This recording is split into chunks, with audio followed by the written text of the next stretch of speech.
Hii nguo isiwe imechanganyika na dhahabu kwa wanaume.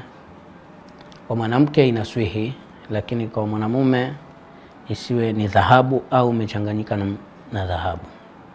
Kwa wanawake inakuwa hakuna vibaya, lakini hii dhahabu kama mwanamume ameichukua, kwa mfano kama ni pesa labda au ni saa, basi inaswihi. Lakini kama ni kwa mfano ni inahesabika ni kivazi, saa ya mkono, basi itakuwa haitaswihi swala kwa mwanamume. Hii vile vile kama atafanya hivi kwa kusahau au kwa kutojua kwamba ni dhahabu, alafu baadaye akagundua, swala yake itaswihi.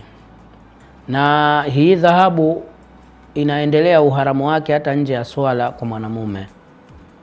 Yani haiswihi kwa mwanamume kuvaa dhahabu. Na hata kwenye meno pia anasema kwa ihtiyat mwanamume asiweke hayo meno ya dhahabu wala vifungo.